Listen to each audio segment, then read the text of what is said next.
Bonjour, donc mon document que je vais vous présenter est une photographie d'une statue nommée Monument à la République. Il s'agit d'une statue avec un piédestal en pierre haut de 15 mètres et d'une statue en bronze haute de 9,5 mètres. Elle fut construite par les frères Maurice en 1883. Ces architectes sont aussi à l'origine d'autres statues de Paris, comme par exemple l'enfant au crabe ou la fillette à la coquille, présents sous le pont Alexandre III. Cette statue fut créée en l'honneur à la République et est aujourd'hui placée sur la place de la République, l'ancienne place du Château d'Eau qui fut renommée en 1879.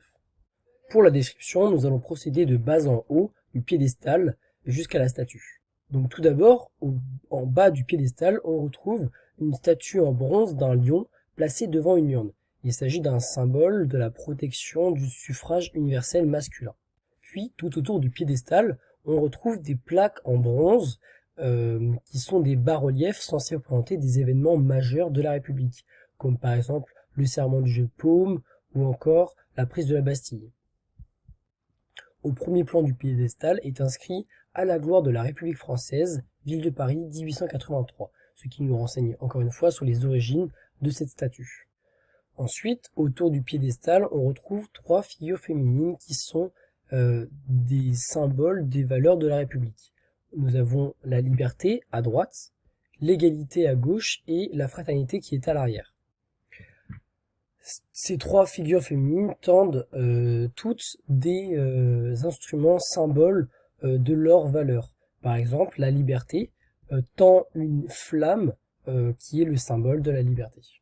Pour finir avec le piédestal, on retrouve juste au-dessus des trois figures féminines une sculpture en bronze de l'emblème de la ville de Paris. Pour la statue, il s'agit d'une représentation de la Marianne, qui est la figure symbolique de la République française. Tout d'abord, la Marianne porte une toge qui est un vêtement porté par les consuls dans la Rome antique. C'est ainsi un symbole de la démocratie. Elle porte également dans sa main droite la table de la loi avec les droits de l'homme. Elle porte également une épée en bandoulière qui est le symbole de la défense de la patrie.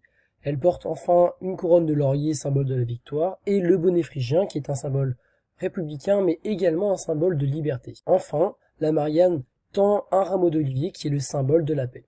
Donc j'ai choisi de vous présenter cette image puisqu'il s'agit d'une statue qui est toujours présente dans Paris.